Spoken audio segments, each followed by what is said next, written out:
Welcome to ABA on Tap, where our goal is to find the best recipe to brew the smoothest, coldest, and best tasting ABA around.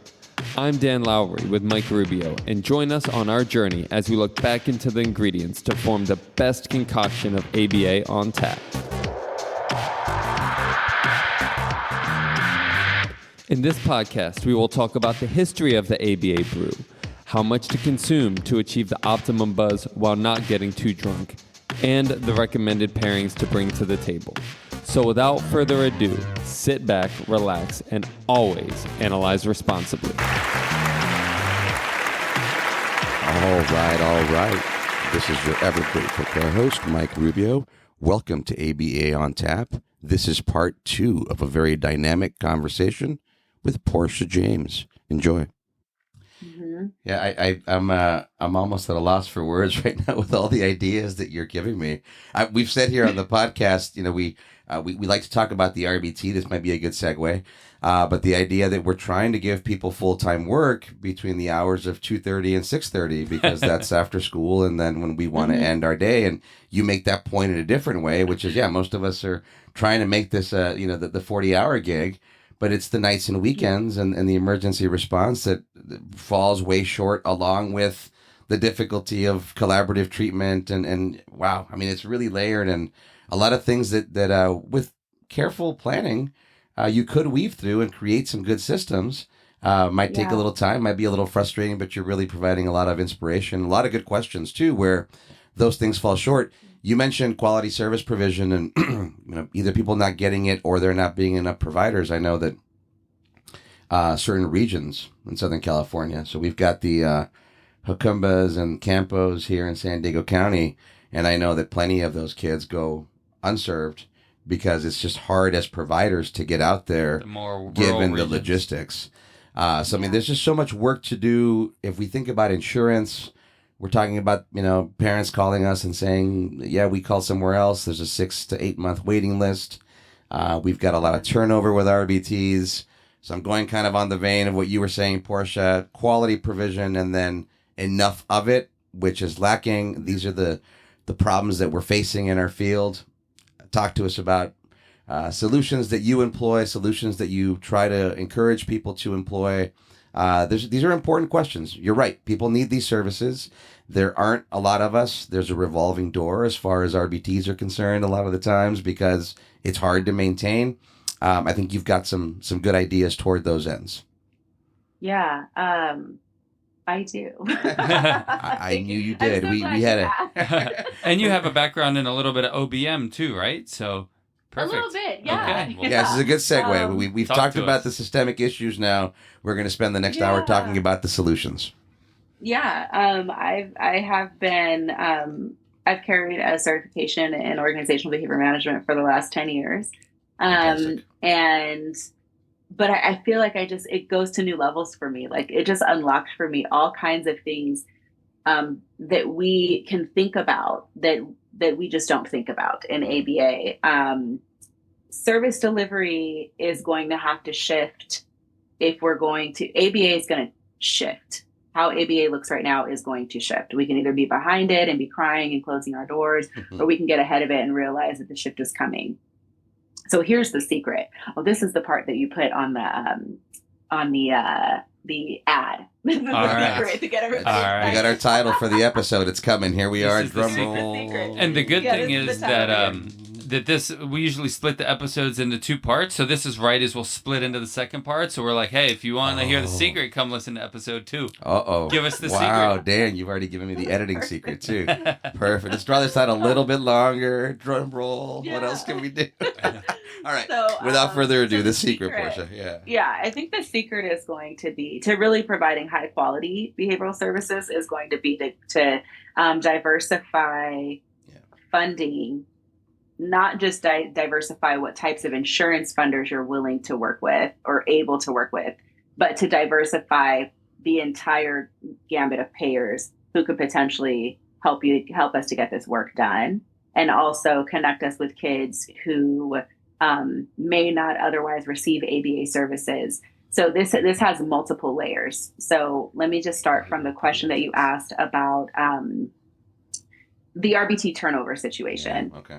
So we have a staff issue where RBT, it's not just a turnover. Since COVID, we've also just had an employment issue, just as employers. For sure, Yeah. for sure. Nobody wants to really come to work, right? So for me, I work nights and weekends because that's the only way the only time I could work outside of college, right? And so I appreciated being able to work nights and weekends, and it was never an issue for me. Now, these people are like, we don't want to work any nights. We don't want to work any weekends. We want to get paid for full-time pay, but we're only available from 1 to 5 p.m. every day.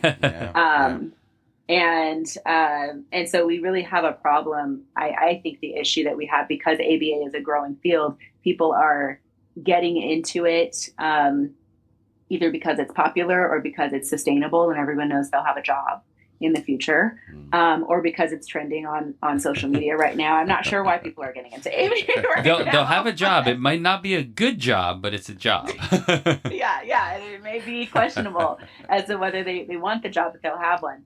And so, but one thing is that if we can diversify funders that we work with, that we're willing to work with, if we can just be a little bit more expansive. So by expansive, what I mean is that a lot of funding right now is going away from, we serve a lot of Medicaid families. So funding is going away from Medi-Cal.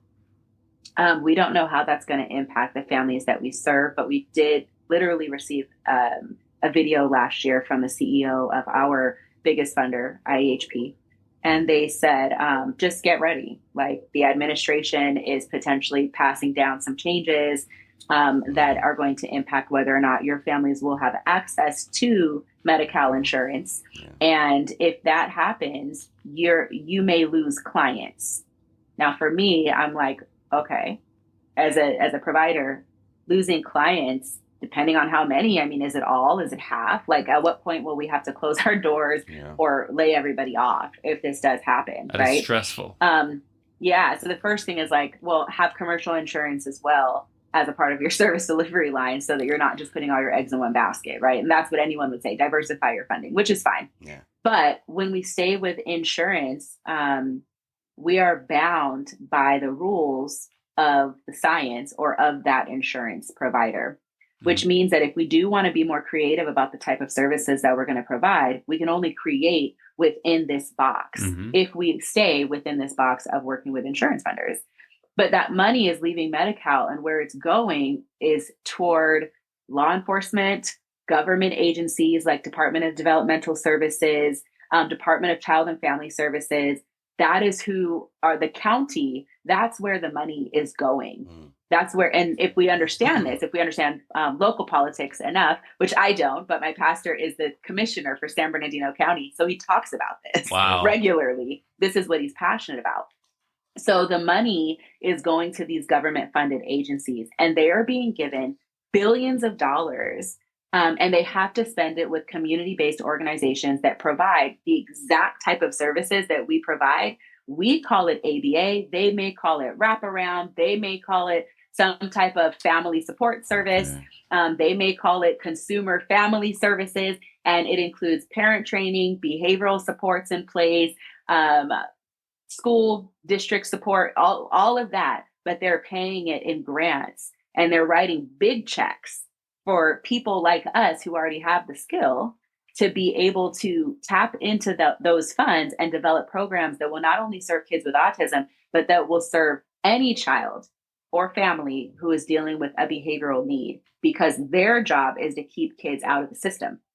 And also, we care to keep kids out of the system as well, right? They don't want the kids going to jail. They don't want the kids to be homeless. They have all the statistics about prison, homelessness, kids going into the system because they're foster care, things like that. And they're trying to prevent that. So they want to put in place behavioral support services for the family that will help to reduce these numbers. And so they have that goal. But the problem is they don't have ABA providers who are willing to step outside of the box of, let's just have an ABA company and serve kids who don't have autism, or serve kids. We can use ABA as a tool, as a science that we know how to use, but we can serve the community. So if we start thinking, my current strategy, this is where the secret is, think about how we can serve the community that we live in or that we're serving. What really does the community need? And also, what resources, financial resources already exist in the community that we can tap into in order to, and use ABA as how we're going to execute these services, right? We can go and do a social skills program right now and say, we're going to have a sports team for at-risk children, and we're going to be teaching them how to do all of the behavioral stuff, right? We're going to teach them how to follow instructions in a group. We're going to teach them how to take turns. We're going to teach them how to follow the rules.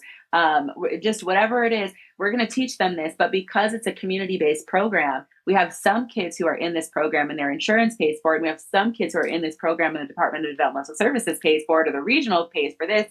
And it's one program, but now you can serve a wider range of clients, because the other caveat to this is that we know that here, at least in San Bernardino County, and in every county, there's the forgotten ones. There's the underserved, underrepresented people, kids. And so if the underrepresented kids, the statistic is this: kids who are Black and brown are diagnosed an average of 3 years later than white children. If that matters to you, and it should matter to everyone from a heart space, but even from the perspective of just a business owner, when you understand the community that you serve, now the community we serve is primarily Black and brown, right? So they're the underserved, but they're actually very highly represented here and still underserved. Right. But if we understand that statistic, that they're diagnosed an average of 3 years later, guess what? ABA doesn't get those kids because insurance isn't going to pay for it until they get that diagnosis. So the diagnosis now becomes a privilege. So all the kids that don't have the diagnosis, that are either misdiagnosed or undiagnosed, they're not getting ABA therapy. Interesting. So we're missing out on a whole group of kids who need behavioral services, because only 1 in 5 of those types of children get the behavioral services they need. Wow. We're missing out on serving all those kids by being in cahoots with only insurance, by limiting ourselves to insurance, right? So if we think outside of the box and go, okay, I'm not going to be limited to insurance, I'm going to go ahead and get a grant from the Department of Developmental Services. If that happens, I can serve any kid I want to serve. And now I have this whole group of kids that probably do need ABA and probably do have autism. But again, we can't control the system or the rate at which they're able to get diagnosed. Although we can try, we can hire people in-house to do diagnostics so that we pull kids into our pipeline, right? And make sure that they're getting diagnosed as early as possible. That's one strategy. But also we can open ourselves up to stop building ABA companies and start serving at-risk children, whether they're developmentally or socially at risk. Now we have a whole gambit of programs and services that we can build that serve the community. And I think all of us, none of us become an ABA well, I don't want to say none of us. Many people do become ABA providers for the money.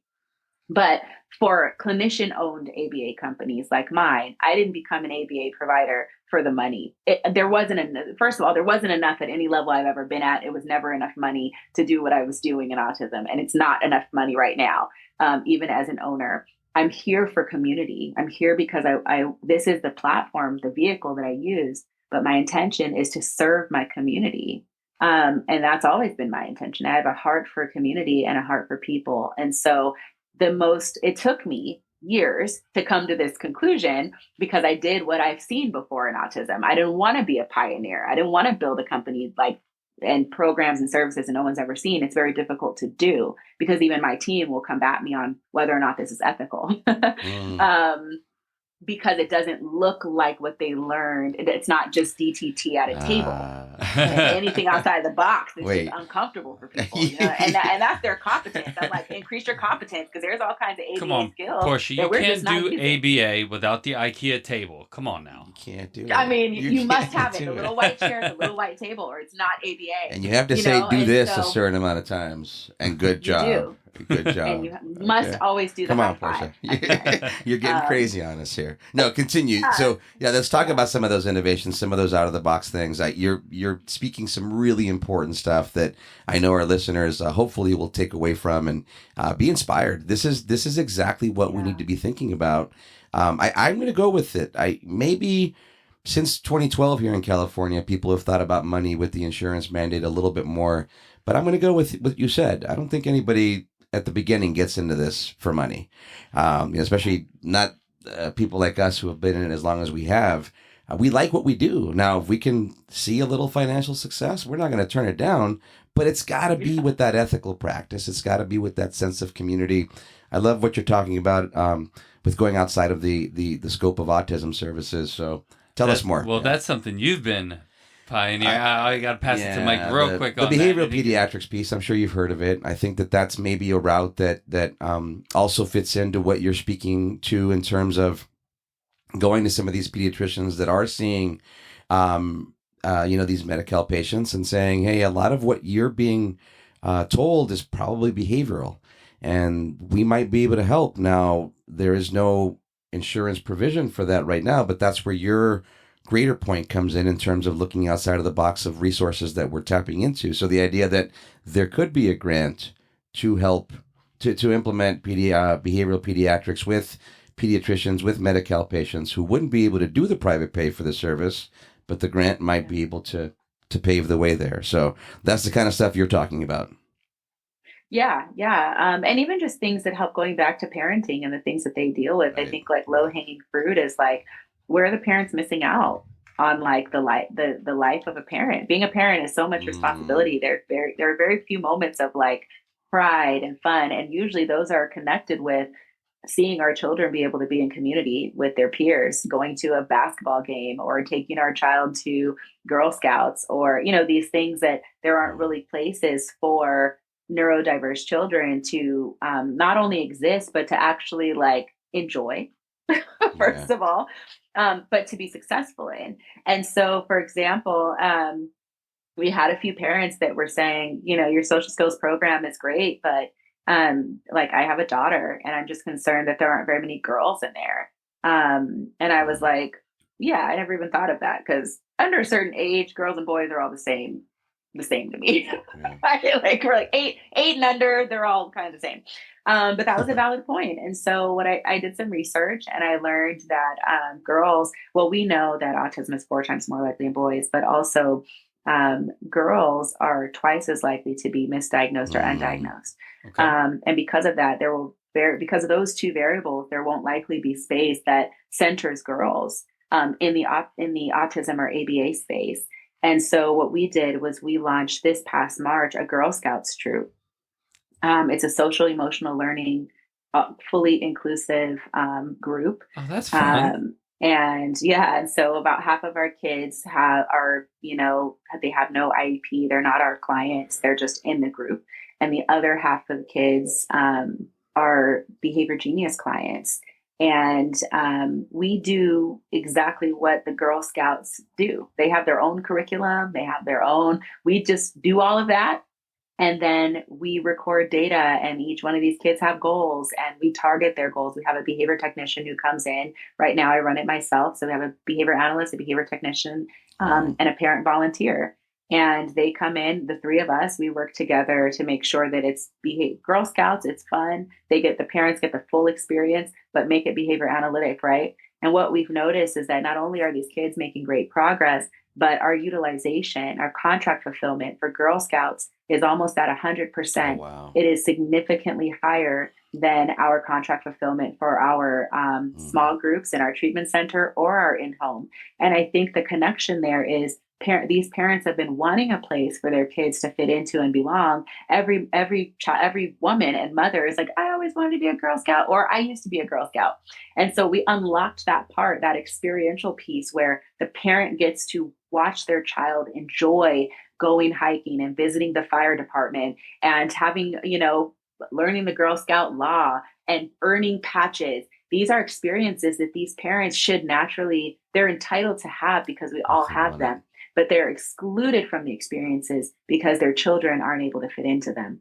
And so we unlocked like an emotional piece in our parents of like, wow, my kid gets to be a part of something that I didn't know if she would ever fit in there. Right. And so that's what it means, like the importance of just being responsive to the family and to the community, and then using the science to bring about the desires of the people that we serve, that's how we get buy-in. Now, getting buy-in from my team hasn't been super easy because autism. But on that side, what I've learned is we have put up posts for not ABA experienced people. We have started recruiting people outside of ABA. You guys don't like it?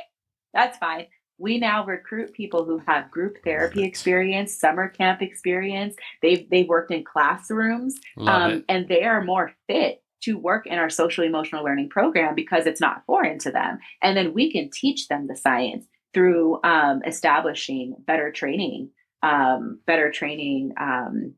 processes and things like that. So just really going all the way outside of the box, but figuring out what really is the problem, taking the ABA hat off, keeping the BCBA hat on, because that's who I am.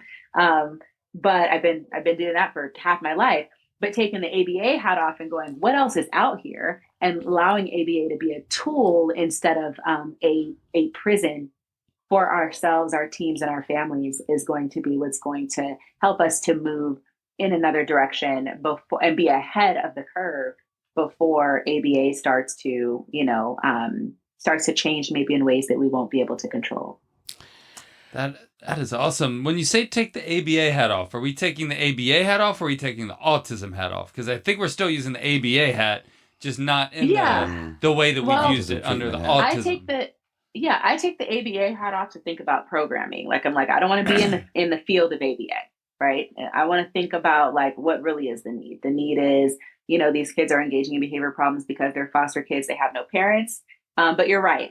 It's just, okay, what kind of services are required? Well, ABA clinical therapy. Well, some of these kids don't need ABA clinical therapy in the way that ABA shows up every day. But there are, it's little things just teaching my team the importance or the significance of recording first trial data. They're like, well, we don't know if this is enough data. We don't know if this is ABA. I'm like, well, it is. That's where I learned it. First trial data. It is behavior analytics. But in this setting, first trial data. We lost staff at our previous job over arguments about data. Yeah, it's just first trial data is a behavior analytic strategy, right? To use data collection method, and then of course the person who's in their master's program trying to school me, right, after 20 years. And I'm like, when I'm explaining myself, there's a whole list of ABA tools that we just don't use. This guy even got a complaint once. Oh yeah, I got complained to the board because we had a disgruntled staff that we were saying that you don't have to take 10 trial data for every single data point. It's acceptable. Maybe you have 4 trials. Maybe you have 1 trial. Do I really have to ask this individual 15 times what their name is for them to be confident? And the table. That's why they're annoyed with us and they're having tantrums. We're right. They're sick of it. Right. We get annoyed with our kids when they ask us questions repetitively, and then we do this discrete trial thing and do the exact same thing back. And then we wonder why they're having a tantrum. I had a kid who literally, two discrete trials, I had a kid who was like, I'm frustrated because I already answered that question. Oh, and I was like, beautiful. Valid point. I love it. I love it. Valid. We taught this kid how to communicate that. And we're saying, but until you answer it 10 times across 3 sessions, across 3 RBTs in 3 different environments, you have to do it at the lake. Important, you have to do it in outer space, then standing on your head. Yeah. So it's I never take the science hat off ever. I leave the ABA hat on always. It's how I view life. But I do take ABA, the field, the industry, the rigid piece. Let's not just think let's just think about people, and let's think about community and their needs. And then when we go to support their needs, we're going to use ABA because that's what we're trained to do. It's just been easier, and it's opened up a much wider range of services. And I think that once this gets off the ground, it allows us to be more competitive as well, because everyone's not serving the community. Most ABA companies are serving autism. And so I took autism off of my website. I completely off. I took ABA, the word ABA, off of my website and out of my hiring posts, because I don't even really want people with ABA experience and no heart for people. That's and people with ABA experience do not have heart for the community. They've spent so much time being robots that I don't know what they're passionate about outside of ABA. And we're trying to serve people And that's been a really big game changer for us. That's why I really appreciate this guy, because his background's in child development. So much of us in ABA, we don't understand child development. We understand behavior. So he understands what that's like. Let me pass it to you, Mike. Well, there's so much to talk about here. So we went through a period, we went through an early start intervention revival about 8 years ago, where I said there's no way, well, we're not going to do this discrete trial thing in early intervention. Yes, there'll be learning trials, but they're just going to happen in a very child-directed, play-based, open-ended manner.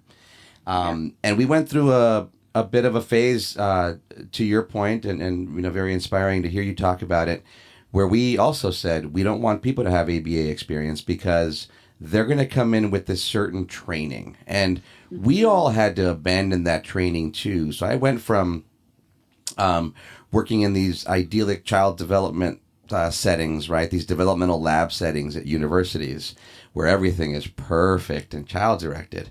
And I got really good at working with the older 4 and 5 year old boys that run in the wolf packs and they terrorize the little girl dyads. And I got really good at making them sit down at snack time. And enough that, my mentors there were like, hey, we love having you here. Man, you would do really good at like a non-public setting or somewhere outside.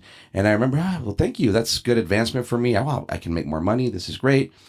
So I go to my first job at that non-public school, and it's like, wow, these kids I was working with over here got all this enrichment in their environment and all this stuff. Yeah. And I'm coming into this setting, and it's bare walls. And now, to be fair, with good reason. These are the kids that behaviorally were throwing these things. But the answer was now to take the stimulus completely away, which now leaves the environment devoid of learning how to actually use that stimulus. Imagine that. Yeah. So it's a real quandary, right? And so you're speaking to some really important points here. As you now hire people that some people could say, don't have experience, how does that change your training? Don't give all your secrets away, but give us a little bit of an insight as to how then you're shaping and molding these minds to then provide ABA-related services, knowing that experience, they're coming in with a different background. And I think that's a really important thing for us to consider. So thank you in advance. Yeah, I think what I found is that it is easier because ABA is scientific and rigid and linear for the most part. The strategies are pretty easy to use. They're easy to learn.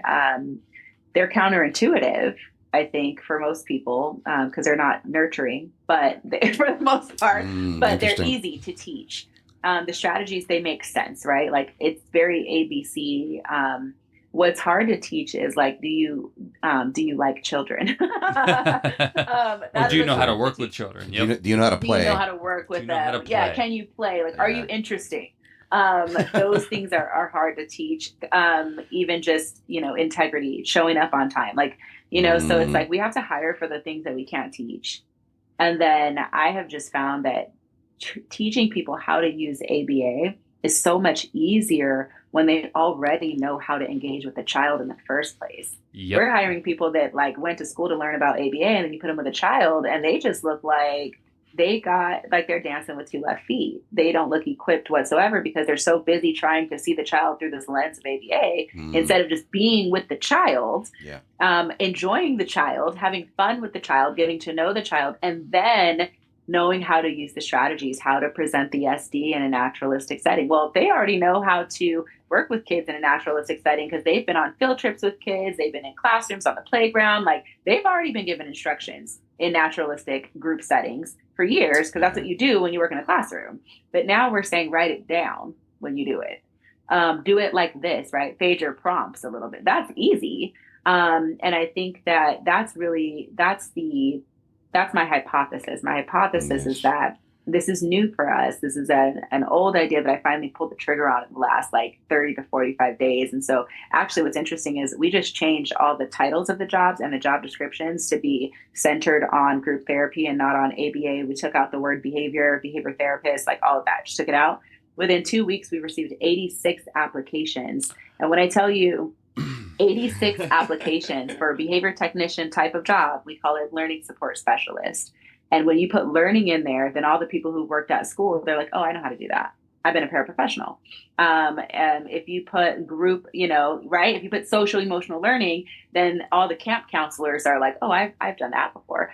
So we've also gotten, I think, a higher level of, we have people with bachelor's degrees applying for the behavior technician position because of the way that it's worded to match what their experience is, where they really can't get jobs because the bachelor's degree is kind of like obsolete now in certain fields. Mm-hmm. So child development bachelor, people with bachelors in child development, they're looking for something. They don't just want to work in a preschool.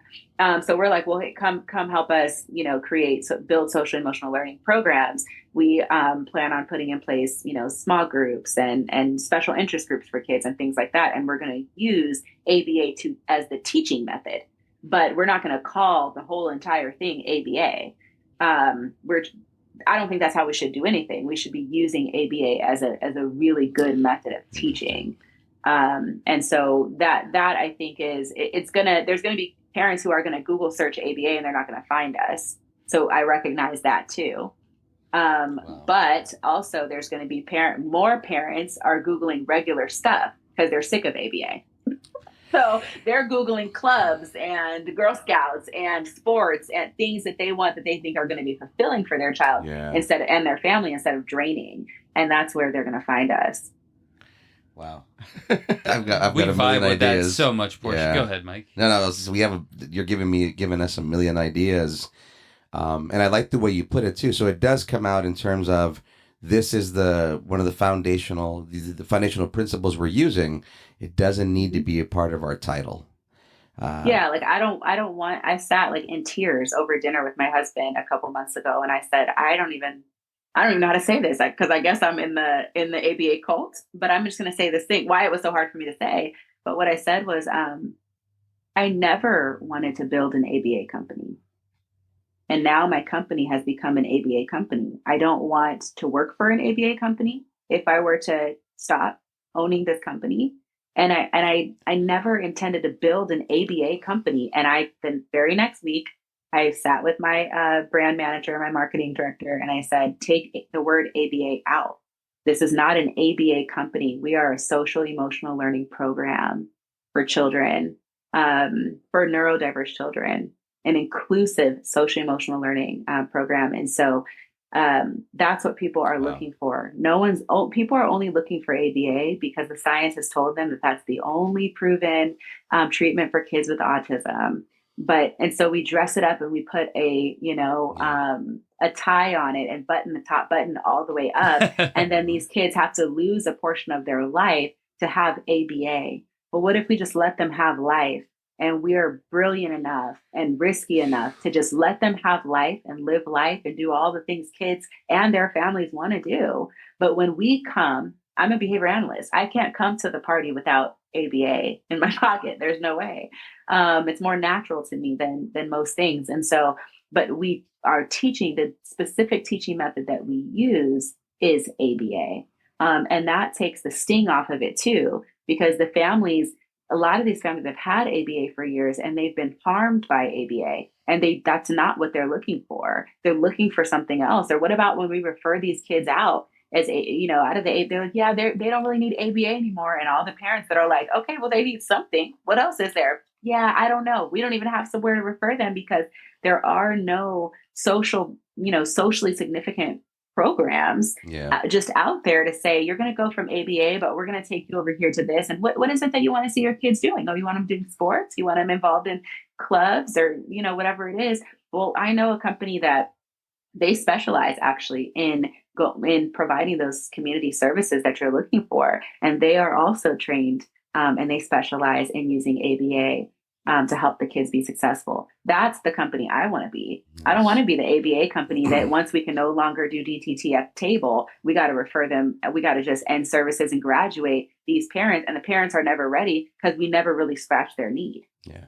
No matter how much work we do, they still have social needs. And the social piece is the part that I think ABA has not mastered because it's too naturalistic. Naturalistic and how to it's people mistaken that for the idea of being permissive, for example, or there's just so many errors that can be made with that, because there's this need to, I guess the notion of instructional control gives us this very authoritarian sense as opposed to authoritative and collaborative. And it's just, back to the discussion early on about law enforcement, for example, it becomes very relevant here in terms of what we envision as control, as instructional control, even experimental control. We like to say here on ABA on Tap, from the lab to the living room, right? We're taking something that was verified in the lab. We don't have experimental control in somebody's living room, somebody's house. Right. We don't have the Chuck E. Cheese. That's out the window. We're working on the fact that was empirically validated in the lab, that it can be applicable with much less control. We can make it work here. And so back to your point, how does that naturalistic piece come in and really guide us in terms of a very parsimonious science is what it is. And maybe we overcomplicate it at times with this notion of instructional control. We want to give you plenty of time to talk more about Behavior Genius. I know that you've got some, part of that vision is very personal to community, very personal to women business owners, and empowering certain communities that maybe face very unique challenges. I want to open the floor for you to speak to that, because I know you're passionate about that. And want to make sure we have enough time to cover that. Yeah. I became very passionate about the matters outside, like inside and outside of just the ABA box. So I've been in this industry for all of this time. My last job was I was the director of clinical operations for a company that had 16, I oversaw 16 clinical directors across 14 different states. Good Lord. Yikes. And my job was it was fun. My job was, after I had grown my region, the Inland Empire region, really rapidly as a clinical director, I was given the opportunity to see if I could do that in all these other regions and all these other states. So I had to learn about the demographic and the different variables in other states. You were somewhat punished for being good at your job, right? You were good at your job, so they just gave you a ton more work. Good for you. There you go. Try this out, right? Yeah. It scratched my OBM brain, and I think it gave me the confidence to know that I could even run an ABA company if I wanted to, or any company. And so, I was there doing that, and I was having some success. I really got heavily into data at the organizational level. And that's when I got to use like this OBM. I pulled out that and I was like, all right, studying. I even did the Six Sigma certification coursework, and was really interested in that. And very abruptly, I had complained that about pay. There was a white man who was working in a lateral position to me who was being paid $60,000 above my salary. And I brought this concern up to my manager, who escalated the concern to HR. They called me into a meeting to talk about it, and they said that they'd look into it. And after that meeting, I was locked out of my email by the time I got back to my car. Oh my God. I was not formally terminated, but I did start to receive text messages from my team letting me know that they got the news. They didn't know what was going on. They were hoping that I did it on my own terms. And I was like, what? They didn't even ask me for my tech back. They asked me for my laptop. Like, wow. I wasn't getting in trouble in this conversation. And so that was hard. I took 4 months off, and I consulted on the side for a while. I was already running Behavior Genius as a consultant. I was consulting in adult residential homes at that time, and I had one consultant who was doing the work, because there's no way I could have been doing the direct work while I was doing my job. And so I did that myself, went back into adult residential just enough to be able to take some time off, because I did not want to get back into ABA, but it was the only thing, for 15 years, the only thing I knew how to do besides wait tables, which I would gladly do if I could do that for, on my own schedule and for the same pay. Been there for sure. Yeah, I loved it actually. And so I took it really hard because I learned right then that it didn't matter how well I showed up. I had never been in trouble at work, never had a write-up. Ever. I'm like the teacher's pet of employees. And so for me, I had done so much work and I knew even just the financial gains that that company was able to make because of the way that I stood in that position. But what I learned was that it really didn't matter. Like at any given time, I could be completely erased. And they would rather risk financial loss than to, the financial loss of me not being there than maybe the potential loss that they may have thought that they were threatened with by my complaint. And so I decided to start Behavior Genius as a social emotional learning program because I was afraid to go back to work. And I think it's important to be honest about that because I get a lot of I have a following online and I have a community that I've built around me. And I think it's really important for people to know that it wasn't the courage in me that caused me to start my business. It was the fear of what would happen if I went back to work in ABA and what could happen. And so I went back and forth for 4 months. I was unemployed, not because I couldn't just go apply anywhere and be a BCBA, but I just didn't want to do that. And also the position that I had is not common to behavior analysts. So to go back into the field as a BCBA felt like really outside of alignment with my professional development, with where I was. So I was looking for different positions. And at the end of the day, I just was afraid to go back to work because I feel like I had done everything not necessarily right, but everything according to what there's a lot of masking, being a Black woman in a position of leadership, a lot of masking who I really was, a lot of showing up and code switching or showing up in ways that people would be comfortable with just my existence in the workplace. I've been the only Black woman or the only woman or the only Black person in leadership at just about every company I'd ever worked at. And so it was really hard because I worked really hard to fit into their box of how I needed to show up to be accepted and for them to be comfortable. And it didn't matter. And I did that well. I showed up well for them. And it didn't matter. At the end of the day, I could be just eliminated without even a conversation. I had good relationships with the people that I worked for and with. So because that was so hard to take, I decided to build my own and was like, shoot, I'm taking a risk either way. I didn't have any money, but an opportunity fell onto my plate. And I said, okay, I'm going to do a social skills program and it'll just be me. And my husband had lost his job that year. His gym closed down. Oh, wow. This is 2020. What a rough year. 2020. Oh, And that's wow. COVID. Wow. Okay. It was COVID. Yeah. So it was just a really hard time for us. We had a newborn and the 2 girls. And so I was like, quit your job and trust me, what do you think about just doing this? And so we started a social skills program and I was like, we'll just get 15 kids. That'll be enough. I literally on paper was like, that'll be enough to make my salary back if it's just me and you. You be the behavior technician. I'll teach you everything you need to know. Wow. And so what happened was because it was, because I knew how to do ABA, traditional ABA, I asked to just only do social skills group. And they said, well, the insurance said, well, you have to do all the codes. We don't know. You're the one that assesses them. I'm like, yeah, that does make sense. You're the one that assesses whether or not they're eligible for group therapy. So I was like, okay. So I actually had a friend who needed ABA therapy for her child. And she said, hey, I know you only want to do social skills group, but my daughter really needs it desperately. And I was like, okay, good. Cause I didn't want to go in that route, but I need the money.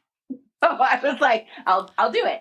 Humbly, I will accept and we'll help your baby. Wow. And she became our first client. So this is definitely a family owned business. We painted our own walls and what I realized is that once at some point about a year in, I developed the confidence. I started looking out into the community. How can we serve the community? What's happening? I started being really aware of what happens for Black and Brown families and whether or not they're well represented, even in ABA and even in autism. And I started having these conversations about how we can serve these families. We had a demographic that said that 66% of our families were Spanish speaking, and only 8% were white. So I was like, well, we need to serve the 92% with intention. We serve everybody, but we need to be really intentional about the unique needs of the population we serve. I had when I started having these conversations and being more myself and being honest, I had a mass loss. Multiple members of my team quit. They made up lies about me. One of them was a friend of mine from junior high school. She's kind of was the ringleader. So they probably believe, like, if we can believe what she's saying about her as a friend, then, if she's saying it, it's probably true. And so that was hard. I lost we were really small. I might have had 40 team members. We lost 12 within a 2-month span. And I realized that nobody really liked me. They liked the avatar that I was bringing to the party to make people comfortable. And so I went radical. I went on the other side. I cried for months. I didn't know what I was going to do, but I went on the other side and I wrote about this story in my book, Radical OBM.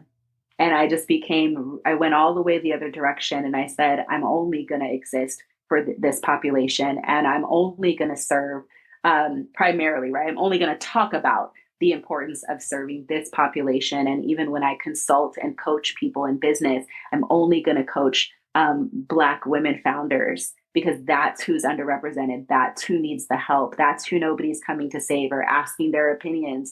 I'm only going to talk about families who don't have the language, and I'm going to make sure that the language barriers are not a deterrent or a barrier to service delivery at my company.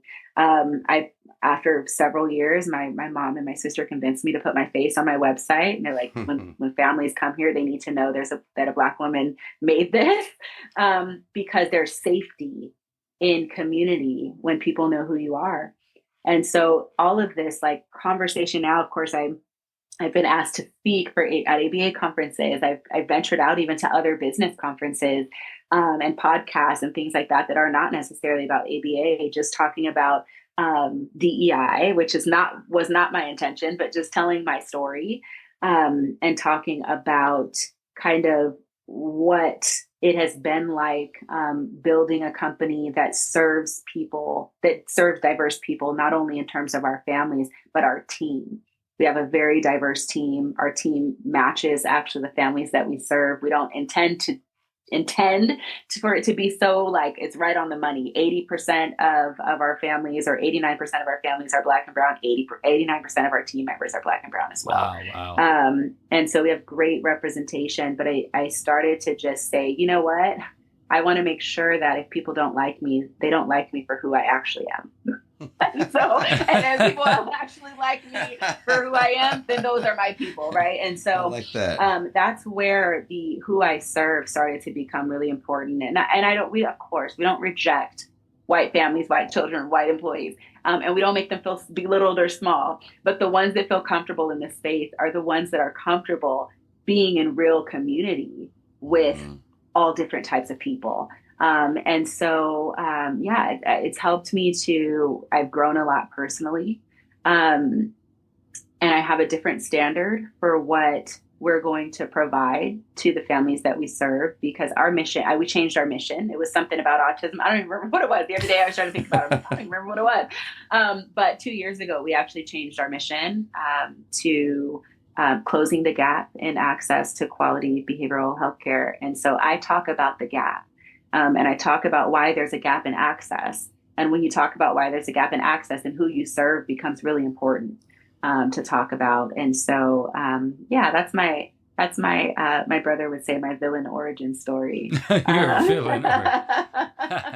This is perfect. What a great message you're promoting, you're sustaining, you're disseminating at a time where I think, without traipsing into that, where I think it's ever important that you're upholding the message you're upholding. I think there's a lot for people to decipher and consider.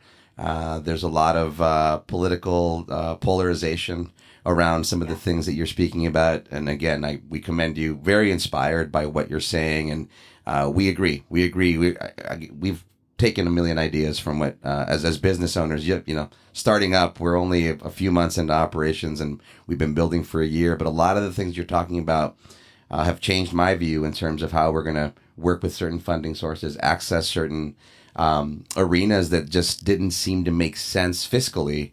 But in terms of serving the community, that's where it really I think that's where the real wealth comes in, right? And being able to provide quality services to as many people as need them, and knowing that there are people out there that need them that aren't going to have easy access. So, Mr. Dan, anything from you? No, thank you for sharing your story. That was incredibly inspiring, and I think there's even some undertones, messages that a lot of the families that are going to listen to this, that it sounded like you had some really dark times there when you were unemployed, or even before that when you had the career, but you were masking, you weren't being your true self. And without those dark times, you wouldn't be able to be where you're at now.